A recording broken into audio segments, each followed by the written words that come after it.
Assalamu alaikum. My name is Abed Ali, and in this video lecture we will discuss about what is integer data type and the types for use for integer data type. सबसे पहले आपको पता होना चाहिए कि data type क्या होती है. Data type specify which type of value variable would be store. मैं प्रैक्टिकली आपको बताता हूँ कि डाटा टाइप असल में होती क्या है. तो उसके बाद हम देखेंगे कि इंटीजर डाटा टाइप क्या होती है. इंटीजर डाटा टाइप जो है सी लैंग्वेज के अंदर जो डाटा टाइप्स हम पढ़ेंगे वो एक तो इंटीजर डाटा है, दूसरी फ्लोट डाटा टाइप होती है, तीसरी कैरेक्टर डाटा टाइप है और चौथी जो है वो है स्ट्रिंग डाटा टाइप. तो आज हम पहले के देख रहे हैं कि इंटीजर डाटा टाइप क्या होती है. कैरेक्टर के ऊपर एक ऑलरेडी वीडियो अपलोडेड है, वो आप उसको गो थ्रू कर सकते हैं. सी क्रैश प्रोग्राम के नाम से एक प्लेलिस्ट बनी हुई है, तो आप उसको एक्सेस कर सकते हैं. तो इंटीजर डाटा टाइप क्या होती है. इंटीजर डाटा टाइप बेसिकली ऐसी डाटा टाइप होती है जो सिर्फ और सिर्फ न्यूमेरिक वैल्यू को रिसीव करती है विद नो डेसिमल पार्ट. यानी इंटीजर डाटा टाइप क्या होती है जो सिर्फ और सिर्फ होल वैल्यूज को, इसकी आप सिंपल से इसको डिफाइन कर सकते हैं. It is a whole numeric value with no decimal part. For example अगर यहाँ पे मैं एग्जांपल के तौर पर लिख देता हूँ 45 है, कोई भी वैल्यू हो सकती है जिसमें इशारिया ना हो, सिंपल फॉर्म में, वो क्या है, इंटीजर है. अब इसमें पॉजिटिव भी हो सकता है और नेगेटिव वैल्यूज भी हो सकती हैं. पॉजिटिव के साथ तो आप साइन कोई नहीं लिखेंगे, बट नेगेटिव के वैल्यू के साथ आप साइन लाजमी लिखेंगे. So this is the integer values. अब इंटीजर डाटा टाइप क्या होती है. ऐसी डाटा टाइप जो सिर्फ और सिर्फ इंटीजर वैल्यूज को रिसीव करती है उसे इंटीजर डाटा टाइप कहते हैं. उसके बाद इंटीजर डाटा टाइप के लिए कुछ टाइप्स यूज होती हैं जो इंटीजर डाटा टाइप को रिप्रेजेंट करती हैं. सबसे पहले इसके लिए जो यूज होती है डाटा टाइप वो है इंट, दूसरी यूज होती है शॉर्ट एंड, तीसरी यूज होती है लॉन्ग एंड, चौथी है अनसाइंड एंड और पांचवी है अनसाइंड लॉन्ग एंड. अब इनका पर्पज क्या है, ये क्या चीजें. इंट जो है ये सिर्फ और सिर्फ 2 बाइट लेता है रैम के अंदर. शॉर्ट एंड ये भी 2 बाइट लेता है. लॉन्ग एंड ये 4 बाइट लेता है.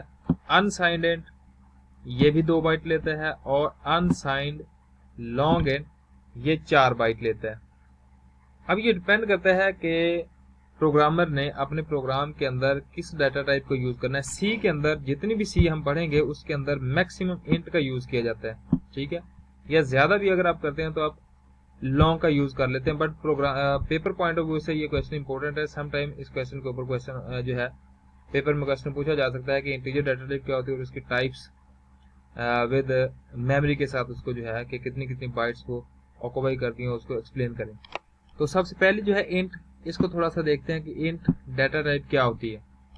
यहाँ पे आप क्या लिखेंगे, जस्ट इंट लिखेंगे, उसके बाद लिख देंगे वेरिएबल का नाम. अब ये इंट क्या है, ये डाटा टाइप है. डाटा टाइप क्या होती है, डाटा टाइप स्पेसिफाई करती है which type of value variable would be stored.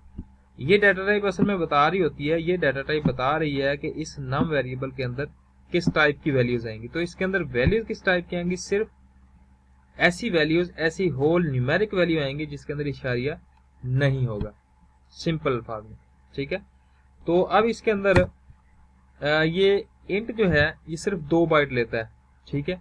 अब इसकी कुछ रेंज है, वैल्यूज की कुछ रेंज है. फॉर एग्जांपल मैं इसके अंदर कोई वैल्यूज रखवा देता हूँ 35,477 मैंने इसके अंदर रखवा दी. इसको कंपाइल करते हैं. तो अब यहाँ पे एरर क्यों दे रहा है, क्योंकि यहाँ पे सेमीकोलन नहीं लगाया. सेव करते हैं, फिर कंपाइल करते हैं. एरर कोई नहीं है, डिस्प्ले कर देते हैं वैल्यू को. तो आप देखिएगा कि वैल्यू उतनी ही डिस्प्ले हो जाएगी. मैं एक्चुअली ये दूसरी डाटा टाइप्स को समझाने के लिए आपको बताना चाह रहा हूँ कि ये यूज कैसे होती है. हर डाटा टाइप की इंट की कुछ रेंज है, शॉर्ट एंड की भी रेंज है, वैल्यूज की, वैल्यूज को रिसीव करने की. अब यहाँ पे देखिएगा मैं 1-2 वैल्यूज और ऐड कर देता हूँ. इसको कंपाइल करते हैं, फिर इसको रन कर लेते हैं.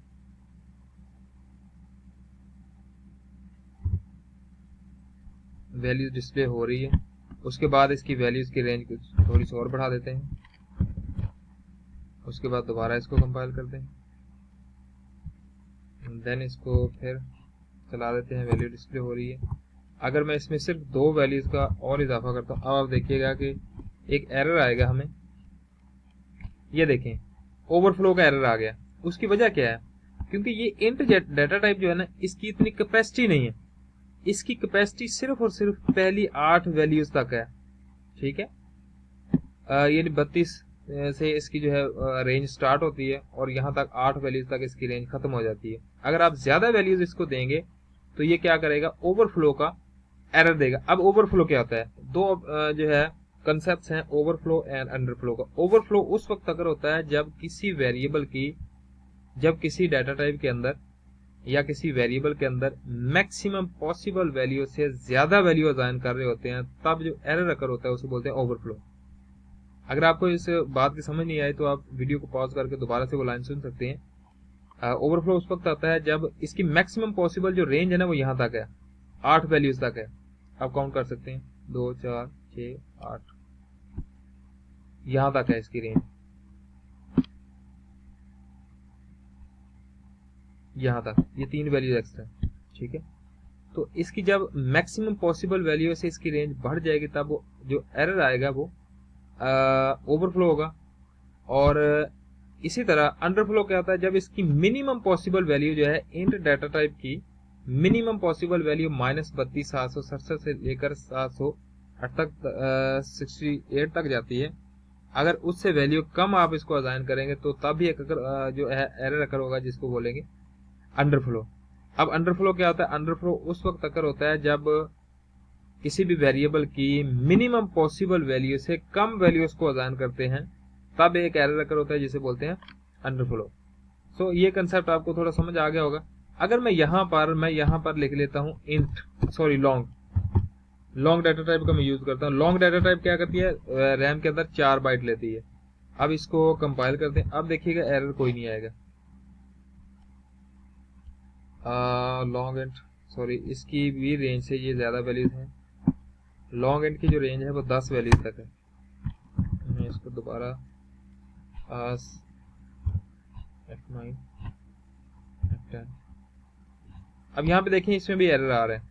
उसकी वजह क्या है? माइनस में वैल्यू शो कर रहा है। उसकी वजह ये है कि इसकी जो, अब ये जो है ना, ये जो एरर आ रहा है ना, अब एरर तो नहीं है बट वैल्यू उसने इसकी जो मिनिमम पॉसिबल वैल्यू है उससे भी कम वैल्यू जो है जब आप इसको असाइन करेंगे तब ये एरर अकर होगा, जिसे अंडरफ्लो बोलेंगे। अब इस एरर को रिमूव कैसे किया जा सकता है? क्योंकि इसकी जो रेंज है 21 से स्टार्ट हो रही है। ठीक है, अब एरर नहीं आएगा, अब यही वैल्यू डिस्प्ले होगी। So here you can see. ठीक है, तो जो लॉन्ग डाटा टाइप है वो बड़ी वैल्यूज को स्टोर करने के लिए यूज होती है, जो इंट है वो कम वैल्यू को स्टोर करने के लिए यूज होती है। इसी तरह शॉर्ट इंट जो है वो इससे भी कम वैल्यूज की रेंज को लेने के लिए जो है यूज होती है।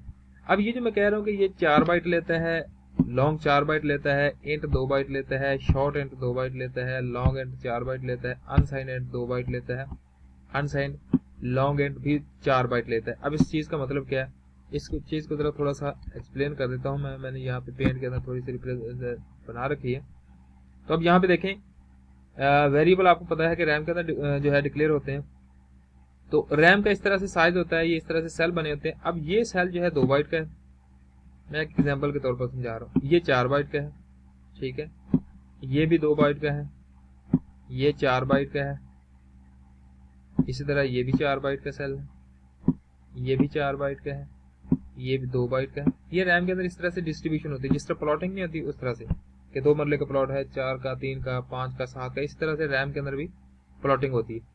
तो जब हम लिखते हैं ना इंट, किसी भी वेरिएबल के साथ हम डाटा टाइप लिख देते हैं इंट, तो इंट के साथ कोई भी वेरिएबल लिखेंगे, फॉर एग्जांपल मैं ए लिखूंगा, तो वो उस सेल में जाकर उस सेल को ऑक्युपाई करेगा जिसका साइज सिर्फ 2 बाइट होगा। ठीक है, अगर मैं इसके साथ लिख देता हूँ लॉन्ग, तो अब ये उस सेल को ऑक्युपाई करेगा जिस सेल की जो मेमोरी है वो 4 बाइट है। अब ये जो लॉन्ग, अगर मैं फॉर एग्जांपल लिख देता हूँ लॉन्ग ए या लॉन्ग नाम लिख देता हूँ, तो ये इन 4 बाइट्स की मेमोरी में से किसी भी एक सेल की मेमोरी को आकर ऑक्युपाई कर लेगा।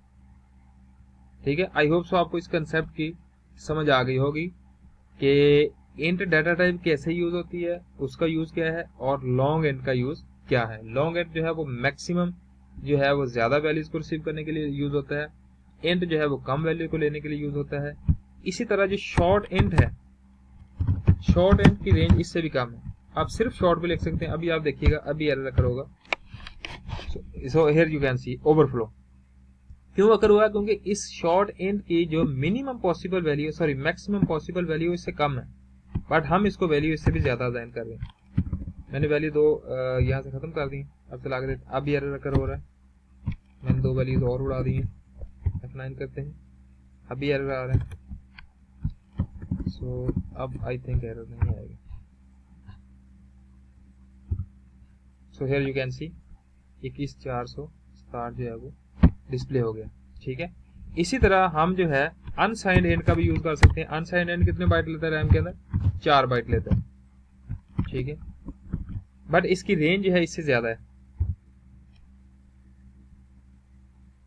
इसको ये डिस्प्ले करके देख लेते हैं, वही वैल्यू ये भी डिस्प्ले करवा रहा है। बट अनसाइंड एंड और अनसाइंड लॉन्ग एंड, ये दोनों को दोनों जिनके साथ जिन डाटा टाइप्स में अनसाइंड लिखा होता है, ये सिर्फ और सिर्फ पॉजिटिव वैल्यूज को स्टोर करती है।